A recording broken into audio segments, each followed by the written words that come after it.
اهلا بيكم. لاحظت الفتره الاخرانيه دي ان بيجي لي اطفال كتير جدا جدا عندهم فيفر وارتفاع في درجه الحراره، وحتى الامهات بييجوا يشتكوا لي ان حتى البيبيهات الصغيره الاطفال اللي لسه بيرضعوا برضو حصل عندهم ارتفاع في درجه الحراره.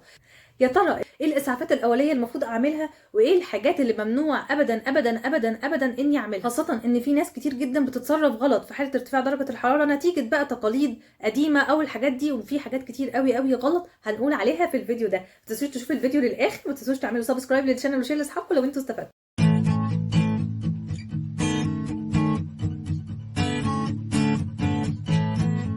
بداية كده أحب أقولك إن السخونية دي عرض مش مرض. يعني السخونية دي جسمك بيقولك علامة معينة يقولك فيها إن في ميكروب جوه الجسم وأنا بتصرف معاه دلوقتي، بس كده، لكن مفيش مرض اسمه السخونية. عايزة أقولك برضو إن ما ينفعش أنا يبقى عندي سخونية وأجري على طول للصيدلي أقول له اديني مضاد حيوي عشان أنا عندي سخونية. المضاد الحيوي في حالة السخونية ده حاجة غلط جدا جدا جدا، ناس كتير قوي قوي بتعملها، وده من ضمن الغلطات اللي أنا قلت اللي هو خلي بالكم اوعوا تعملوها. المفروض ناخد ايه، وايه المفروض بقى الاسعافات الاوليه اللي نعملها في حاله السخونيه، ده اللي انا هقوله دلوقتي. جينا بقى لاهم نقطه في الفيديو، ايه الاسعافات الاوليه اللي انا المفروض اعملها سواء ليا او لابني لو جالي وهو عنده ارتفاع في درجه الحراره. الكلام اللي انا هقوله ده يناسب الكبار ويناسب الاطفال وحتى الرضع.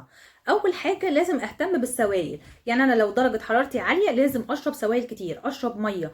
لو البيبي لسه بيرضع حاولي ترضعيه كميه اكبر من المعتاد ان هو بترضعيه في الايام العاديه، مثلا مقدار معين او كل ساعتين بترضعيه، لا معلش لو سمحتي لو هو سخن رضعيه اكتر.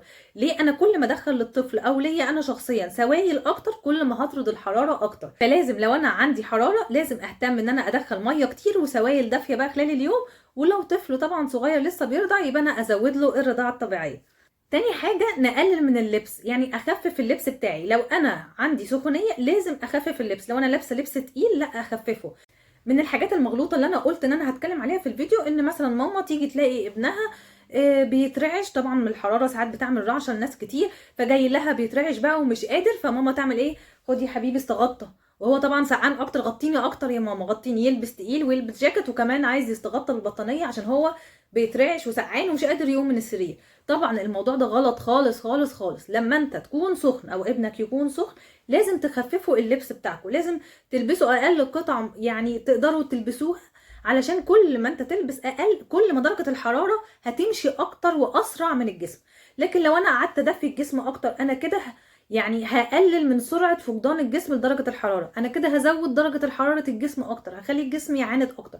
طبعا ده غلط تماما تماما، وناس كتير قوي قوي قوي بتعمل. وزي ما انا نبهت في اول الفيديو بلاش تاخد مضاد حيوي، لكن انت المفروض تاخد ايه؟ المفروض تاخد حاجة اسمها خافض للحرارة. خافض للحراره بقى زي ماده البارستامول زي ماده الايبوبروفين حسب السن، يعني لو رضع مثلا ياخدوا ماده البارستامول. البارستامول دي امن ماده خافضه للحراره، تاخدها وانت صغير وانت كبير، دي ماده امان جدا جدا جدا، والجرعه بتختلف من شخص للتاني ومن عمر للتاني، فيا ريت تسال الصيدلي قبل ما تاخد الدواء.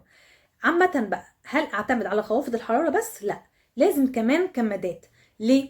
عشان لو درجه الحراره اعلى من 39 فانت مهما عملت ومهما خدت كميه خوافض للحراره درجه الحراره مش هتنزل لو انت ما عملتش كمادات. من الحاجات الغريبه برضو اللي التقاليد عملتها اللي هو ايه، اول ما تلاقي بيبي صغنطوط كده بيرضع تيجي واحده كده ايه اصيله تيجي تقول لماما، تقول لها يا ماما لو سمحتي ابنك دلوقتي سخن، تعالي بقى شويه كمادات بقى ميه بتلج وحطي على الولد. طبعا الولد ساعتها جسمه هيتشنج يعني، فطبعا اللي هو الميه المتلجه دي حاجه غلط تماما تماما تماما. المفروض اعمل كمادات بميه فتره، ولما البيبي برضو ياخد شاور ياخد شاور بميه فتره، وانا كبيره لما اجي اخد شاور وانا سخنه اخد شاور بميه فتره، ولا ميه سخنه ولا ميه ساقعه. الميه الساقعه مش هتزود ان انا افقد الحراره بسرعه، بالعكس انا كده هخلي جسمي يحتفظ بالحراره اكتر بسبب ان انا اديت له مؤثر ان انا اللي بره ده تلج.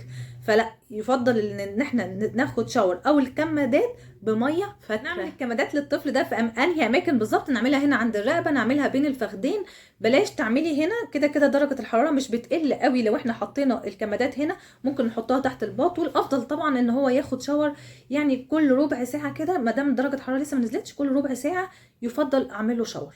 انا قلت لكم في اول الفيديو ايه الاسعافات الاوليه اللي المفروض نعملها لما نلاقي سخونيه او ارتفاع في درجه الحراره سواء بقى ليا او لابني. طب امتى بقى اقلق؟ امتى انا كأم اجري اخد الولد بسرعه واروح بيه على اقرب مستشفى او اقرب دكتور اطفال؟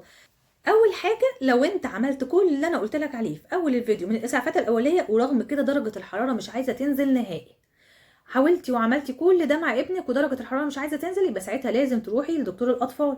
او مثلا ما لقيتيش عنده سخونيه بس لقيتي معاه مثلا في قيء، في اسهال، في اعراض تانية، في الم في الودن، في الم في الحلق، حسيتي ان هو عنده جفاف، البول ابتدى يقل، فقد سوائل كتير في الجسم، حسيتي ان ابنك دلوقتي بقى عنده جفاف، ساعتها برضو لازم تلجئي بسرعه وتروحي لاقرب طبيب. في حاجه مهمه جدا انا نسيت اقولها برضو في اول الفيديو، لو البيبي لسه اقل من 3 شهور ما تعمليش الاسعافات اللي انا قلت لك عليها دي، انت تجري بسرعه على الدكتور. اقل من 3 شهور وفي حراره لازم نجري بسرعه على الدكتور قبل اي حاجه، بسرعه بسرعه نلجا للدكتور. لكن اكتر من 3 شهور اعملي الاسعافات اللي انا قلت لك عليها، ولو لقيتي درجه الحراره ما نزلتش ساعتها يبقى روحي للطبيب. بس كده انا خلصت الاسعافات الاوليه اللي المفروض تعملوها لو حصل لحد عندكم ارتفاع في درجه الحراره او سخونيه، وكمان امتى نقلق ونلجا للطبيب بسرعه. اتمنى الفيديو يكون عجبكم، ما تنسوش بقى تعملوا سبسكرايب للشانل وشير لاصحابكم اللي ممكن يستفادوا بالفيديو ده.